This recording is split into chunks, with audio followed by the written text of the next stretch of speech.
Substance abuse continues to tear at the very fabric of our society. Addictive drugs are more plentiful than ever, and the lifestyle of addiction often leads to crime and prison. I was introduced to meth when I was 11 years old. Actually, it started off with cocaine first. Basically because my dad used to import and export a lot of drugs, so I was involved with the drug scene since I was a little boy. I tried it the first time with one of my cousins. I slept over their house and they was doing meth, and it was a pretty crazy experience.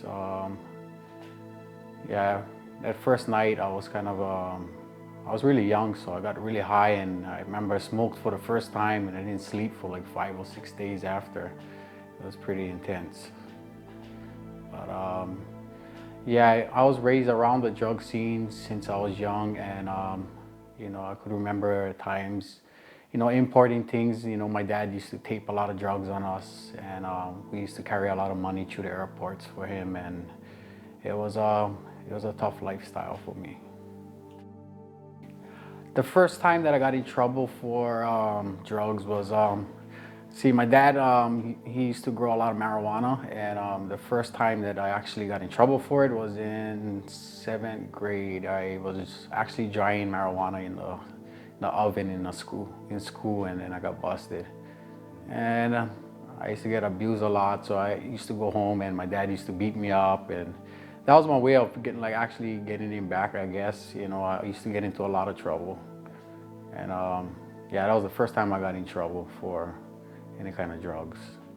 Well, it was on April 17, 2002. I was actually sleeping. I was smoking at first. I was smoking ice with my friends, and then I fell asleep in the back seat of his car. And he actually pulled up at a washerette about 3 o'clock in the morning. And he went inside the washerette and tried to break open one of those machines. And I guess he didn't know there was a person sitting behind that two-way window.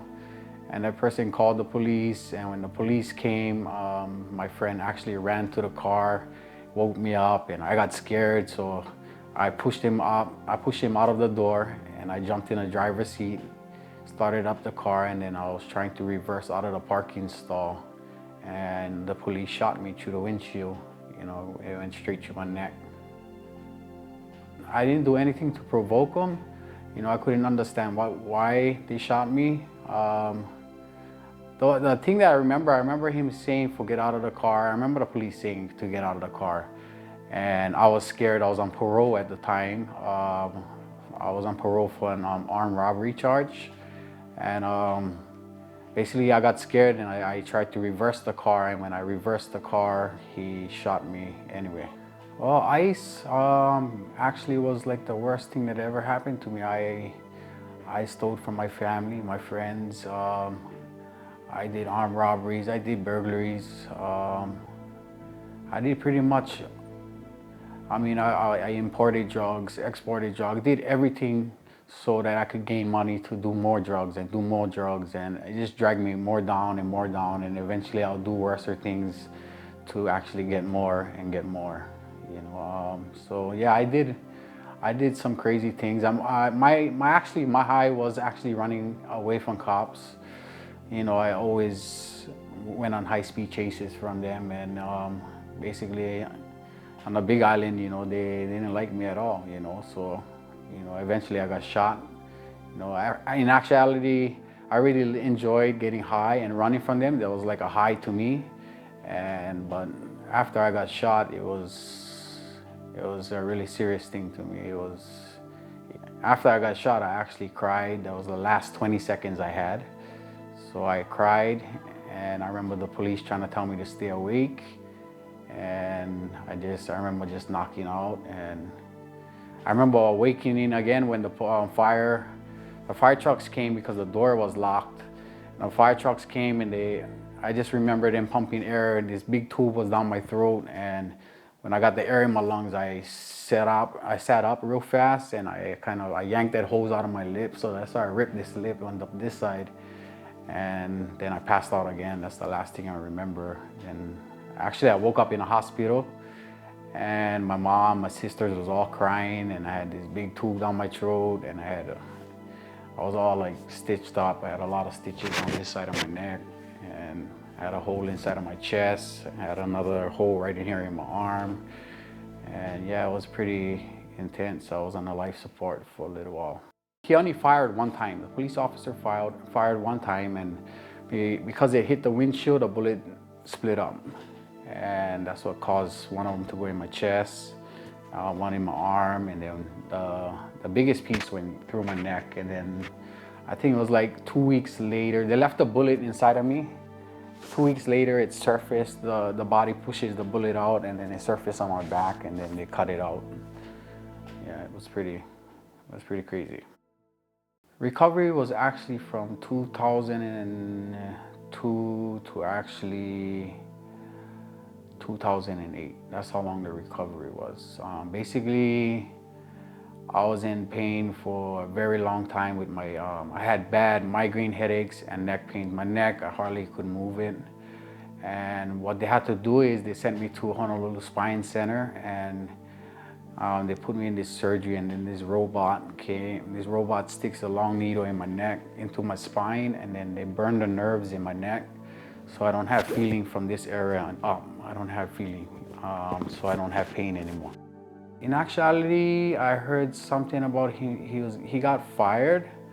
I really don't know. I was kind of scared to go back Big Island after. That's why I moved to Honolulu.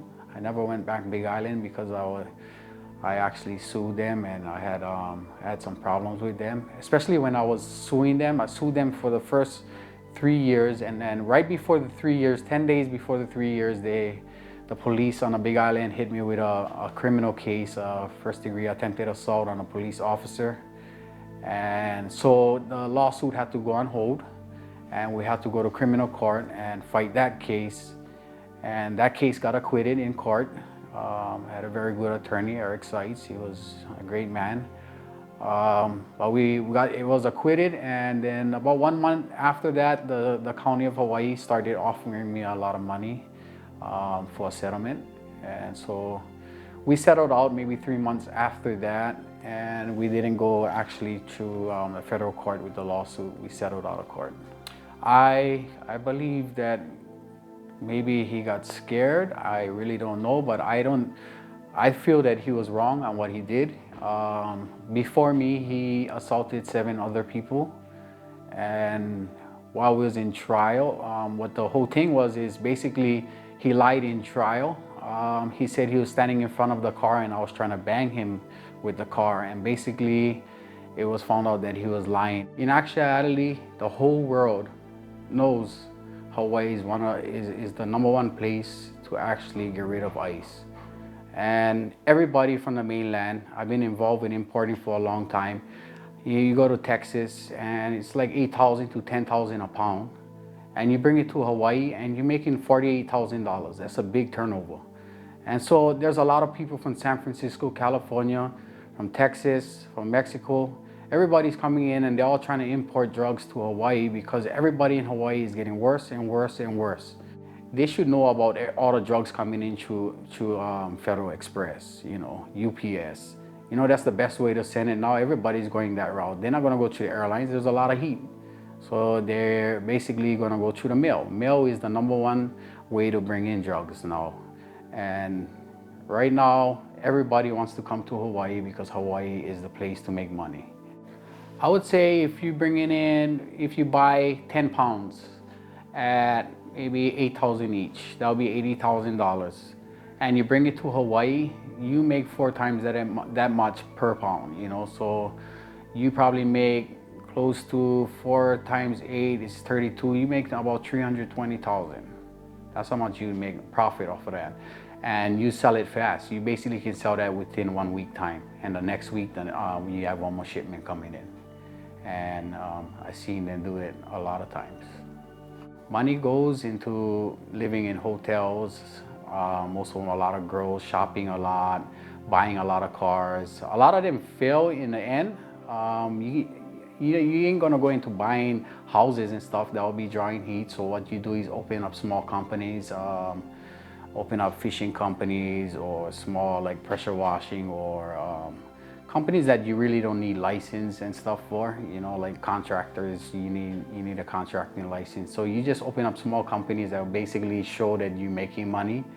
And a lot of times the drug money, what you do is you're gonna lose some of that money, but you basically washing them through your company and you have people sign off for them, but that's actually your money, your drug money, and you wash it off. And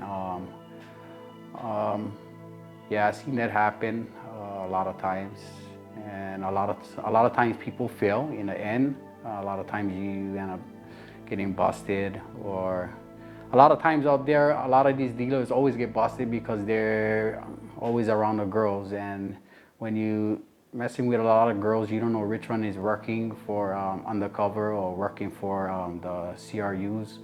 And eventually you end up going down or you end up getting robbed. A lot of people in Honolulu, that's the risk you take. A lot of people in Honolulu is into robbing, and you're gonna end up getting robbed. You know, I've been there before. I got piped down. I got people smash rocks on my head.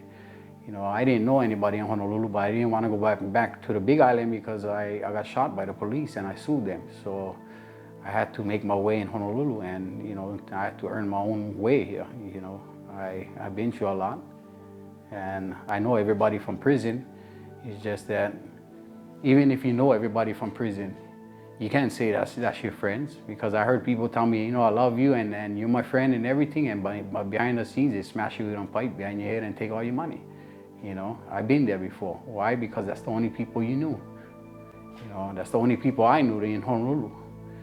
And basically in the end, they take everything from you. So, you know, I got tired of looking behind my back and wondering who is my friends. You know, I have to search for friends in different areas now. I have to look for real friends that is actually going to be there for me, conditional friends. You know, I had those in the past. I had friends that was trying to guide me in the right path, but I ran from them. You know, I lost them because I ran from them and I didn't want to listen. You know, I wanted to do my own trip. I wanted to be myself. I wanted to actually be somebody I wasn't. You know, I was trying to live to be my dad. That's exactly what I was trying to do all these years, you know. But I can't, you know. My dad died already, so you know, I wish him the best. But my dad passed away. He lost his kidneys. Okay? All my life, there was always bike riders. You know, all the bike riders would be at my house. All the county workers. And basically all the drug dealers on the Big Island, you know. And my dad was the man up there. And so every night my house would always have parties, big parties, you know. All drugs is free and drinking is all free. So I mean, I grew up in a lifestyle. We had everything. We used to be into drag racing. We used to do mud bogs, jet ski racing. We had it all. I mean, all of our friends used to live at our house. Why? Because we was the kids that had everything, you know. And basically we was on welfare, but we had everything. We had all the nice stuff. We had nice house. We had everything, and everybody used to be. That was like all my Hanai brothers. Everybody used to be at our house, you know. And my dad partied too much, and he killed his kidneys. And then he got a kidney transplant and killed that one too. You know, and then he died. He'd been on dialysis for 17 years, and then he died a couple years ago. He suffered for a long time. But one thing he taught me in the end, you know, my dad was the man and he had everybody around, but when he got really sick, nobody came there. Nobody was there for him but my mom, you know. So before he died, you know, me and him, you know, I always kind of holding grudges against him because he always beat me up, and my mom always told me he's beating me up because I'm just like him, you know. But he told me before he died, you know, he told me he's proud of me, I was doing good, and you know, he told me sorry for everything.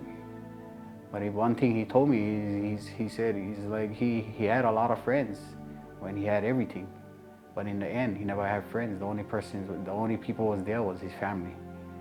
And he always told me, you gotta look at that. It's basically because the feeling of getting high. When you're smoking ice, you feel invincible. You feel so, it's the feeling that they can't get rid of. You know, there's nothing, for me, ice and cocaine first it was cocaine, and then it came ice, and then ice took over the whole thing. Once I started smoking that, I couldn't stop. You know, you have to put me in jail, or that's the only way to stop me. I'm not gonna stop, and it doesn't matter what. I won't stop smoking unless I go back jail. And that was the whole thing, is smoke, come back jail, that's the way I stop, and then I get clean again. And then I get out, and then I stay good for a little while, and then I smoke again, and then once I smoke, you cannot stop it. It's that addicting. That's why it's one of the most worst drugs in the world. That drug it grabs a hold of you and you can't stop. For most people, everything will go downhill for most people. I think, to me, everybody goes downhill. Eventually, you're gonna kid yourself and you'll be like, at least I got a job. I'm doing this, I'm going to work, I'm paying my bills. But eventually, some people take longer than others, but eventually you're going downhill. Eventually, because your mood's gonna change, and then eventually you're gonna lose your wife or your kids, or you're gonna lose your family, and then you don't know how to deal with that because you're all high. And when you're high, you don't know how to deal with feelings, so you're gonna get more high, and you're gonna get more high. And then when you notice when you're coming down from the high, then the feelings get involved, and then you don't want to deal with it, so you're gonna get more high and more high. And it's just an ongoing thing. It's just a circle. It just goes in one circle, and you're never gonna stop. I think my advice would be basically to get into a treatment center, get some help, look at different ways of life. A lot of times you stay involved with that lifestyle because that's all you got at the time. A lot of you, like for me, basically sitting in jail or being out there on ice, that's all you have. And then that's all you're thinking in your head, is that's all you have. But you have other options. You have different options, and there's programs that can help you. There are programs that is not asking you to give them money. They're willing to help you, but you have to help yourself. And that's the first big step. The big step is making that move to get help. If you don't make that step, nobody can help you. Nobody can go over there and take you off the street or take you out of jail and drag you out of there. Basically, you have to make the first move. You have to reach out and ask for help. That would be my biggest advice. It's not even worth it to even try it. I know when you grow up as a kid, you're curious and you want to have fun and do all of this stuff, but it's not something that you can walk away from. It's not something that you can. As a kid, you're gonna have the choice to just try it and just walk away. You're gonna actually be captured by it. And it's going to be very difficult in the long run, and it's going to affect your life, farther down the road. And basically, you're not going to have a life. You're going to surround yourself with that kind of people. You're going to want to be around that kind of people at all times, because that's the person that you want to be. If you hang around with people that is actually getting ahead in life and owning companies and stuff, then that's what you're gonna actually do. You're gonna want to be, because basically the influence is the people you hang around with. That's who you're gonna be influenced by. You're gonna want to do what they would do.